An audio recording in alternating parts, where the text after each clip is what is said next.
नमस्कार दोस्तों।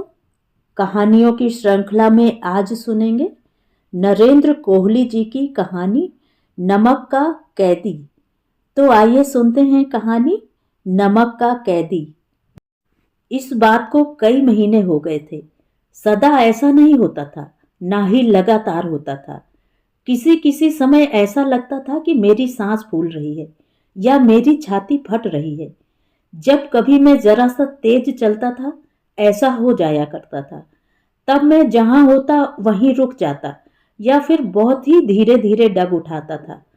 2-4 मिनटों के बाद मैं अपने आप ही ठीक हो जाता। कभी कभी तो बिना तेज चले भी ऐसी तकलीफ हो जाया करती थी।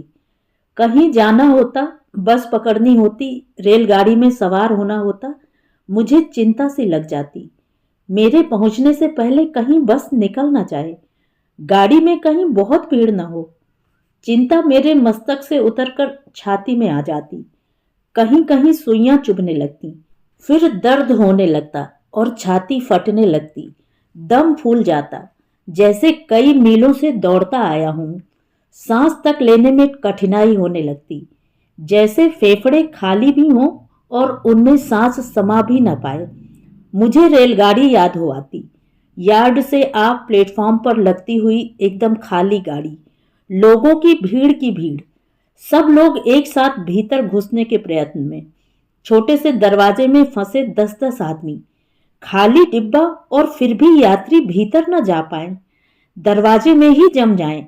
ऐसे समय में लगता मैं गिरकर बेहोश हो जाऊंगा, पर ना कभी गिरा ना बेहोश हुआ। बहू से मैंने एक दिन चर्चा कर दी, यूं ही कह दिया था, पर बहुत चिंतित हो उठी। दिन भर वह बालकनी पर टंगी टंगी बेटे की प्रतीक्षा करती रही। या तो मुझे खाना देने भीतर आई या फिर 2-1 बार यह देखने भी आई कि मेरी छाती सचमुच फट तो नहीं गई, उसमें छेद तो नहीं हो गया।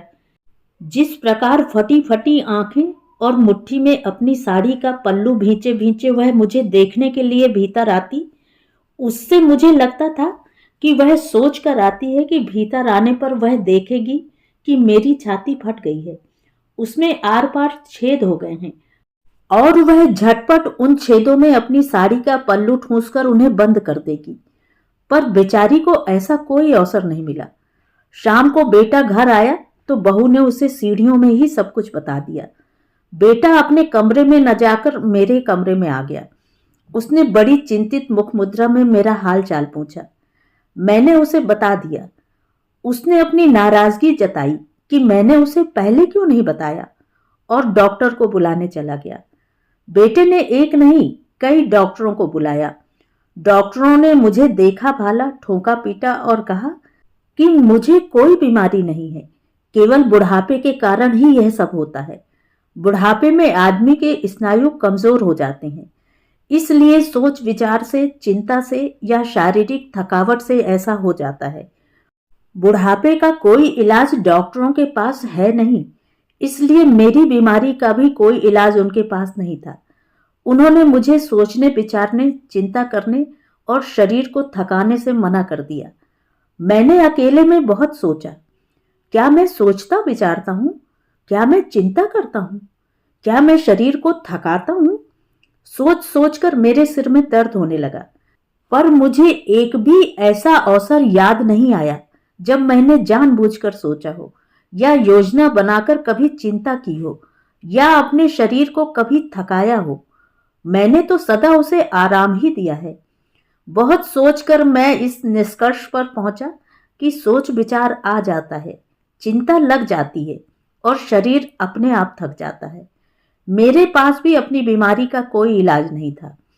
उस दिन मैं अपने घर के नीचे वाली सड़क के बाजार तक गया था। मेरे सिगरेट समाप्त हो गए थे, वे तो मुझे लाने ही थे। सिगरेटों के लिए मैं कभी भी बेटे या बहू को नहीं कहता था।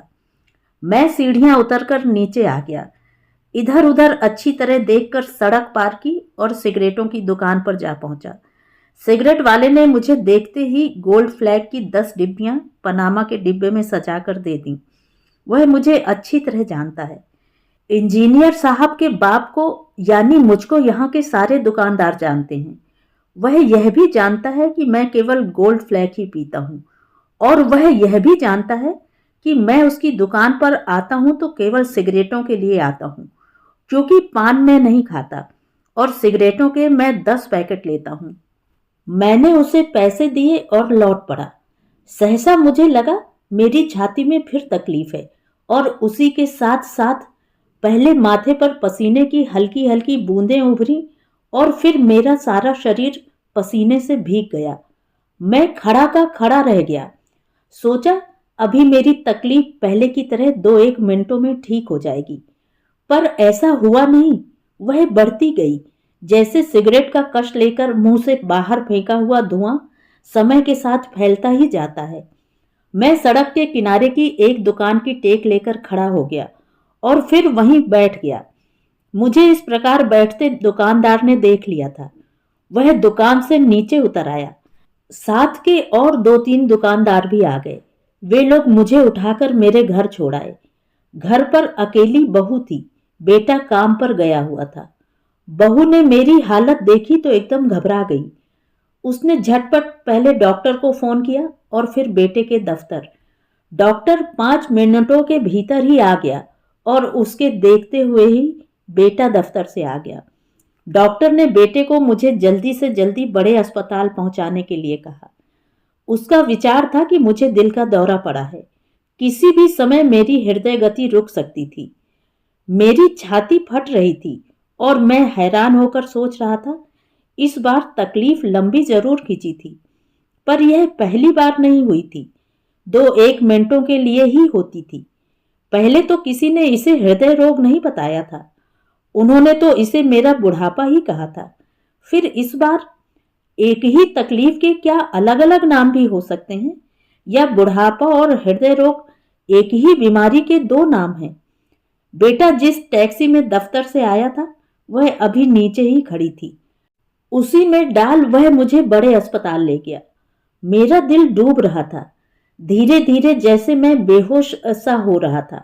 मेरे चारों ओर डॉक्टरों की एक भीड़ सी घेर आई थी, जैसे बंदर या रीछ का नाच देखने के लिए बच्चों का झुंड घेराता है। वे लोग मुझे देख रहे थे, छू रहे थे।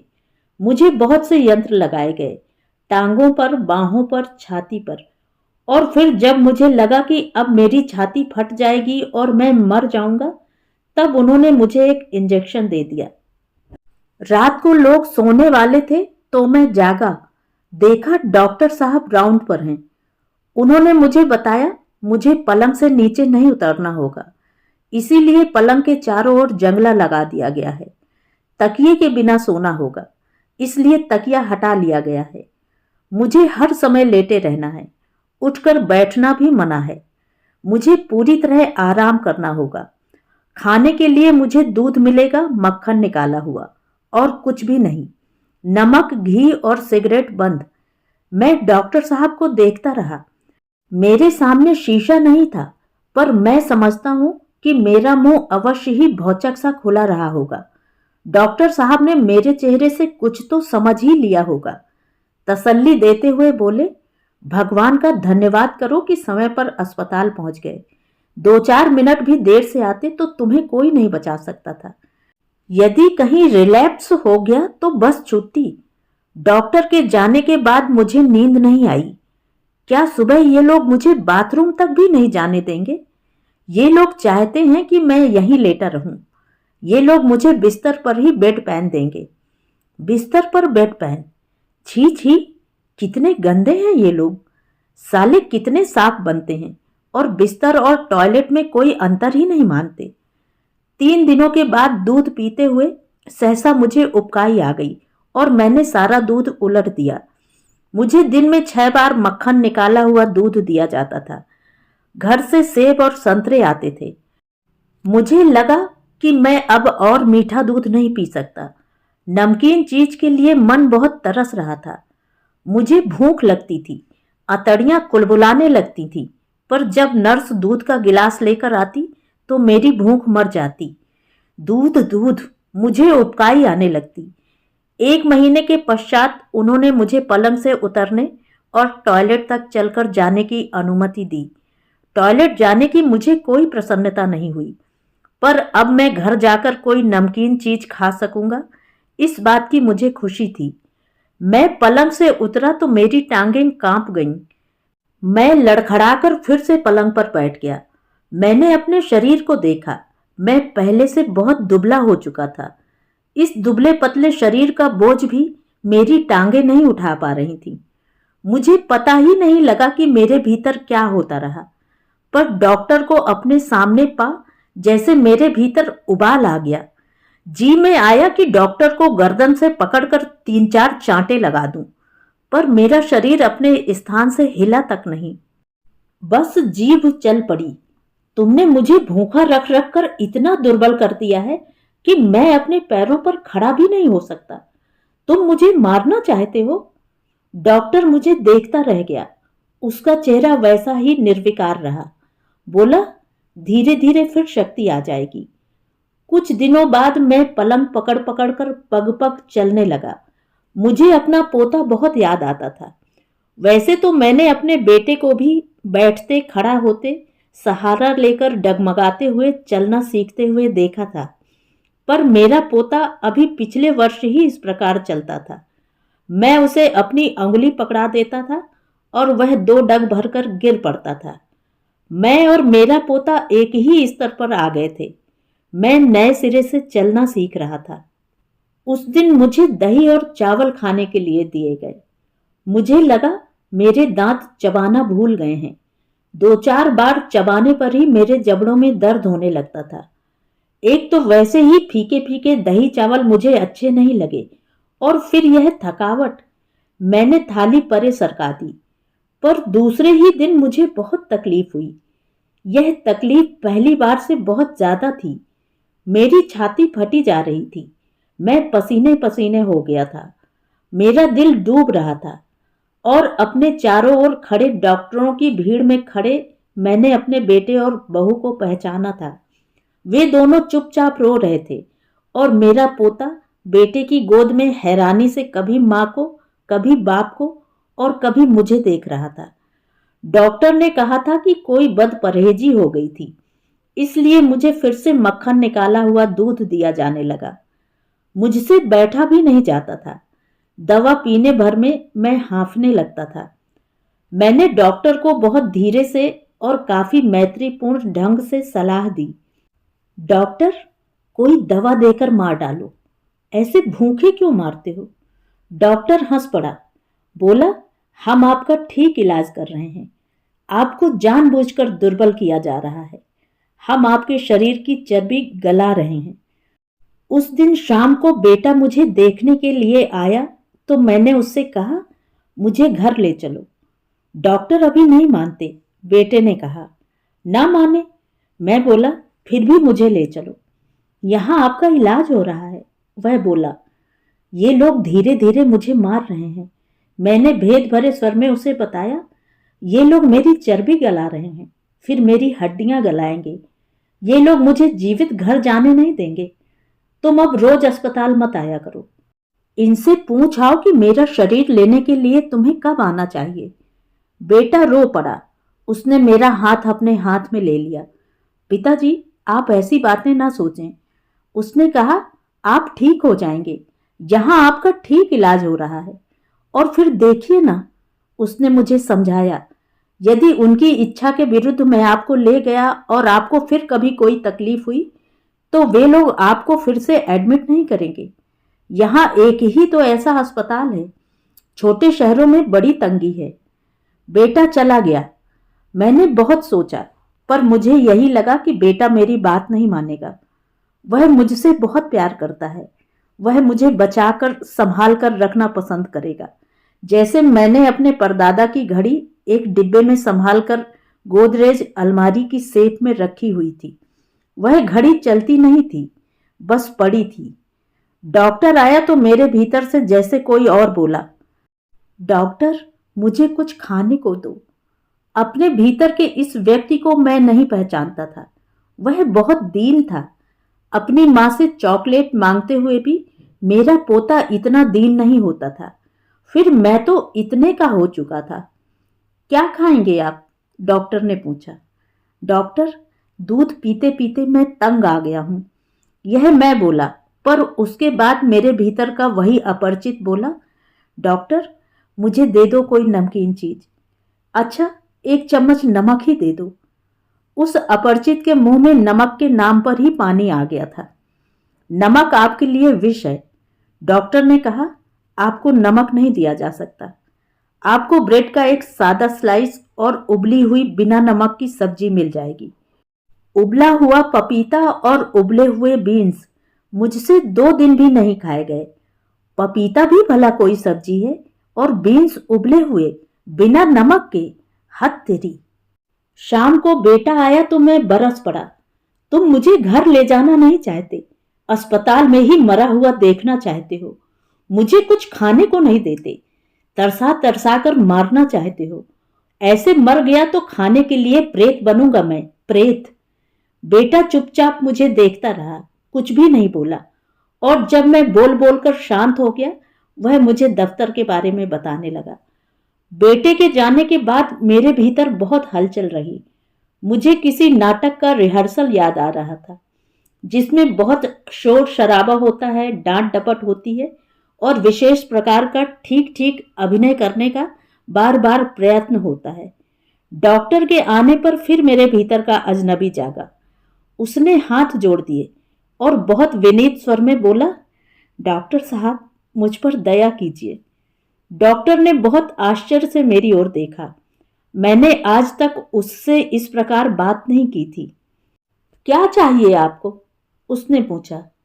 मैंने स्टेशन जाने वाली सड़क के मोड़ पर एक मैला सा कपड़ा बिछाकर बैठे एक बूढ़े को कई बार देखा था। उसकी दाढ़ी बड़ी होती थी, आंखों में गाद जमी होती थी और मुंह के 2 किनारों से लार बह रही होती थी। वह जमीन पर सिर टेक कर कहा करता था, 1 पैसा बाबा। मैंने पाया कि वह बूढ़ा अपना कपड़ा झाड़कर अपने स्थान से उठ बैठा है और आकर मेरे भीतर बैठ गया है। वही बूढ़ा डॉक्टर से बोला, मुझे भूखा ना मारो, मुझे कुछ दो खाने के लिए। यह सब मुझसे नहीं खाया जाता। मछली खाएंगे आप? डॉक्टर ने पूछा। मछली? मेरे मुंह में पानी आ गया। मछली? हाँ डॉक्टर, मछली। डॉक्टर कागज पर लिखकर चला गया। मैं अपने पलंग पर लेटा हुआ मछली का स्वाद याद करने का प्रयत्न कर रहा था। मुझे मछली खाए बहुत दिन हो गए थे। मेरे मुंह में उसका स्वाद नहीं आ रहा था, पर फिर भी मैं अच्छी तरह जानता था कि मछली बहुत स्वादिष्ट चीज है। मैं कैसा भूखड़ हो गया हूं। मोड़ पर बैठने वाले को अपने भीतर से बाहर धकियाकर मैंने सोचा, यदि लोगों को पता चल जाए कि मैं खाने के विषय में क्या क्या सोचता हूं, तो मेरी क्या इज्जत रह जाएगी। मेरे बेटे के विषय में लोग क्या सोचेंगे कि उसका बाप कैसा व्यक्ति है। पर मैं अधिक देर यह सब नहीं सोच सका। मेरे मस्तिष्क में मछली तैरने लगी थी और मेरे भीतर फिर वह मोड़ वाला बूढ़ा आ बैठा था। कभी मछली ऊपर ऊपर तैरती, कभी तह में चली जाती, कभी उसका सारा शरीर दिखता और कभी केवल मुंह। वे लोग मछली के पकौड़े तल देते तो और भी अच्छा रहता, मैंने सोचा। खाना देने वाली नर्स ने खाने की ट्रॉली रोककर मेरी थाली में मछली रखी तो मैं उसे देखता रह गया। मछली उबली हुई थी, सफेद सफेद, बिना नमक की, जैसे कच्ची हो। मैंने नाविकों के विषय में पढ़ रखा था कि समुद्र में भटक जाने पर जब उन्हें खाने के लिए कुछ भी नहीं मिलता, वे लोग कच्ची मछलियां खाते हैं। पर मैंने मछली का टुकड़ा मुंह में डालकर निगलने का प्रयत्न किया। जी में आया नर्स से कहूं पानी का एक टब दे जाए, मैं यह मछली उसमें तैराऊंगा। मैं रात भर पानी में तैरती मछलियों के स्वप्न देखता रहा। दूसरे दिन खाने वाली ट्रॉली के साथ एक नई नर्स थी। उसके वार्ड में घुसते ही मैंने देख लिया था कि वह नई है। इस वार्ड में उसे मैंने पहले कभी नहीं देखा था। मैंने अपने आप को तैयार करना शुरू किया। उसको जरा सा भी शक हो जाता तो बात बिगड़ जाती, पर शक हो ही क्यों। मैंने इधर उधर देखा, किसी का भी ध्यान मेरी ओर नहीं था। मैंने अपने बिस्तर के पैताने पड़ी हुई थाली उठाई और खिसक कर साथ वाले खाली पलंग पर बैठ गया। इस पलंग का मरीज आज सवेरे ही डिस्चार्ज हुआ था और मैं तभी से इस विषय में सोच रहा था। वह खाने की ट्रॉली ठेलती हुई आई और मेरी थाली में भी रोटियों के साथ उबले हुए आलू का नमकीन भुर्ता और मसालेदार कीमा डालकर चली गई। उसके आगे बढ़ते ही मैं फिर अपने पलंग पर खिसक आया। रोटियों को मैंने छुआ नहीं। एक चम्मच कीमा मुंह में डाला। मुंह से लार बह निकली। 2 महीनों के बाद मेरे जीभ को नमक मिला था। नमक तो नमक, इसमें तो और भी मसाले थे। सहसा मेरी रीढ़ की हड्डी पर भय की छिपकली रेंग गई। किसी ने भी मेरी थाली में कीमा और आलू का नमकीन भुर्ता देख लिया तो थाली छिन जाएगी। मुझे लगा मेरे भीतर हिंस्र पशु है जिसके नाखून और दांत बहुत पैने हैं और वह किसी को भी चीर फाड़ कर खा जाने को तैयार बैठा है। यदि किसी ने मुझसे मेरी थाली छीनी तो मैं उसको अवश्य मार बैठता। नई नर्स को वार्ड के अंत तक जाते जाते अपनी भूल का एहसास हो गया। मैंने जल्दी जल्दी कीमा निगलते हुए देखा। वह बार बार अपने कागज उलट पलट रही थी। फिर वह तेजी से लौटी और आकर मेरे पलंग के पास खड़ी हो गई। भय की छिपकली मेरी रीढ़ की हड्डी से चिपक गई थी। मैंने थाली को अपने दोनों हाथों से पूरी शक्ति से पकड़ रखा था, पर मैंने देखा नर्स मेरी ओर नहीं बढ़ रही थी, ना ही वह मेरी थाली छीन रही थी। वह अपने हाथों में कागज पकड़े भौचक खड़ी थी। उसकी दृष्टि मेरे पलंग के साथ लगे हुए टीन के बोर्ड पर थी, जिस पर लिखा था बॉयल्ड। मेरी पकड़ अपनी थाली पर ढीली हो गई। मैंने अपने चेहरे पर मुस्कान लाने का प्रयत्न किया और धीरे से बोला, सिस्टर डरो नहीं, मैं किसी को नहीं बताऊंगा। किसी को मत बताना प्लीज। मैंने स्वीकृत में सिर हिला दिया और वह चली गई। अब कोई जल्दी नहीं थी। मैंने अपनी थाली को देखा। कीमा मैं खा चुका था। आलू का भुर्ता मैं मजे मजे में खा रहा था। बचपन में मैं इसी प्रकार चॉकलेट मुंह में डालकर चूसा करता था और जब अचानक याद आता कि चूसने से चॉकलेट समाप्त हो जाएगी तो चूसना भी बंद कर देता था। बस उसे मुंह में रखे भर रहता था। जब मुझे लगा कि थाली में भुर्ता कम रह गया है, मैंने चम्मच में कम कम लेना आरंभ कर दिया और बहुत देर तक भुर्ते का आनंद लेता रहा। मैं बहुत दिनों बाद आज मुस्कुराया था। मेरा मन कर रहा था मैं जोर जोर से हंसूं, पूरे वार्ड में दौड़ता फिरूं और चीख चीख कर डॉक्टरों से कहूं तुम सब पागल हो। शाम को फिर पुरानी नर्स ड्यूटी पर थी। ट्रॉली आकर मेरे पास रुकी तो उसने थाली में उबली हुई बीन्स के साथ कई टुकड़े उबली हुई मछली के डाल दिए।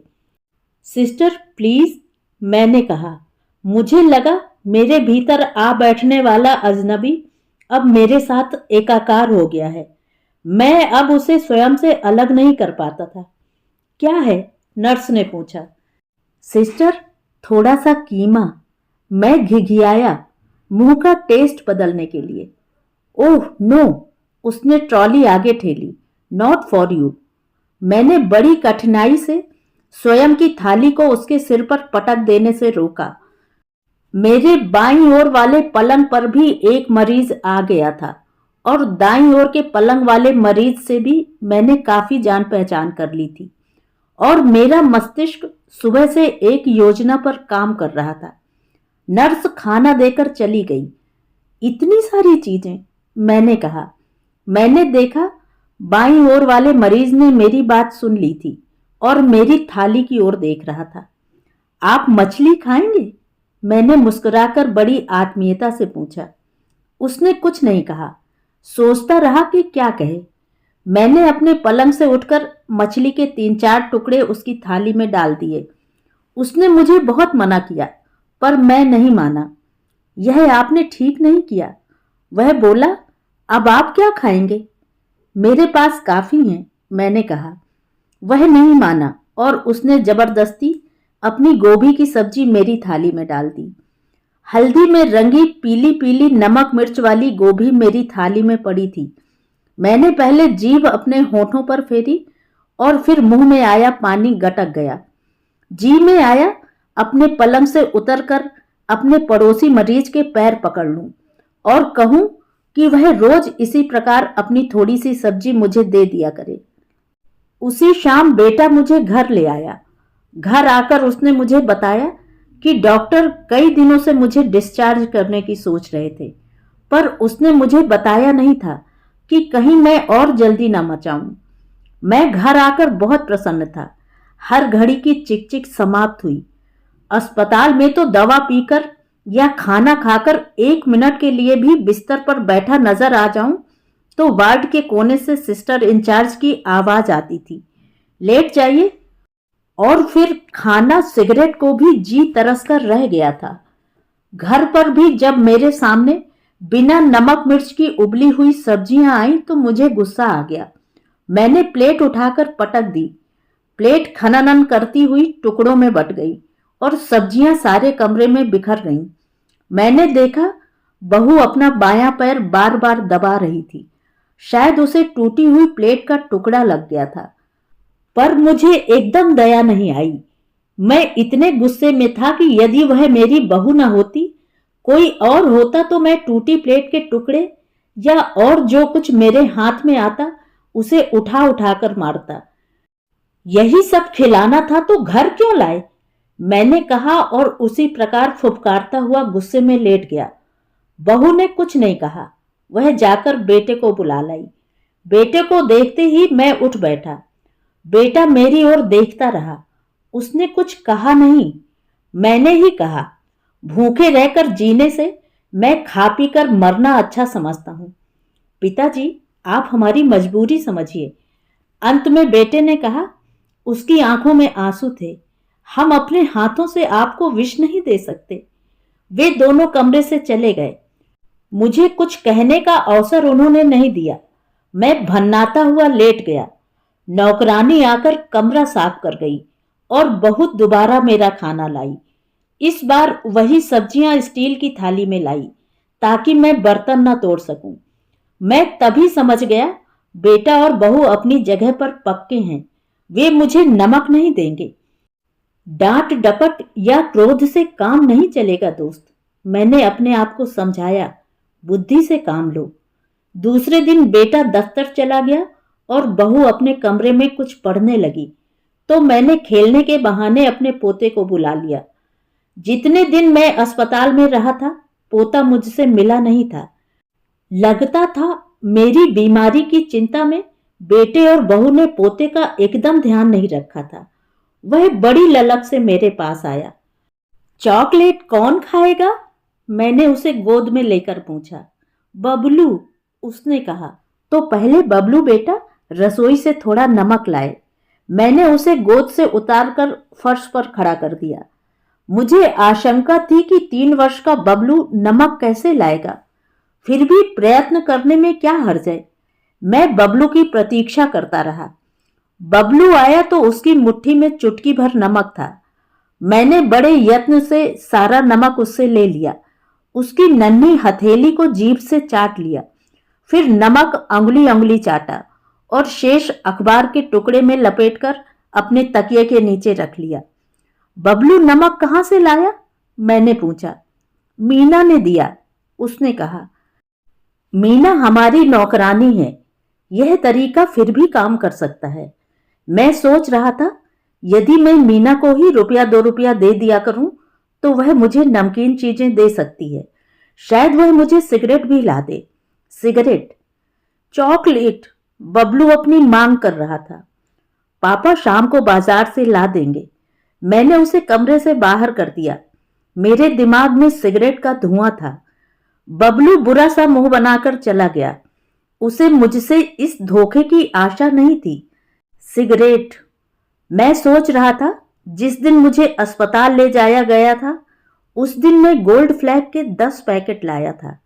वे मेरी अलमारी में होने चाहिए। मैंने अपने कमरे का दरवाजा बंद कर लिया और अलमारी खोली। सामने ही 10 पैकेट पड़े थे, साथ ही माचिसें भी थी। मैंने एक पैकेट निकाल लिया और सदा खुली रहने वाली अलमारी को ताला लगाकर चाबी अपने जेब में डाल ली। बेटा मेरी सिगरेटों के पैकेट नहीं छीन सकता। शाम को मैं सिगरेट पी रहा था। मैंने बेटे के आने की आहट सुनी। मैंने झट से सिगरेट बुझा दी, पर सहसा मेरे मस्तिष्क में बिजली कौंधी। मैंने सिगरेट फिर से जला लिया और दीवार से टेक लगाकर आराम से कश खींचने लगा। बेटा मेरे कमरे के द्वार पर आया, उसने पर्दा हटाया। कैसे रहे पीता? उसने मुझे सिगरेट पीते हुए देख लिया था।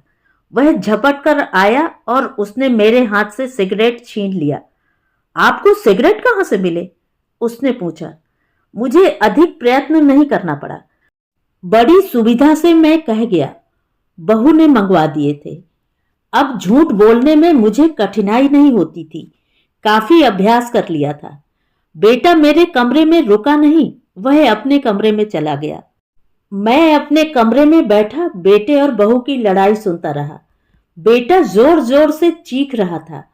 बहू पहले तो धीरे धीरे बोलती रही, फिर वह भी तेज हो गई। वह किसी बात से बार बार इनकार कर रही थी।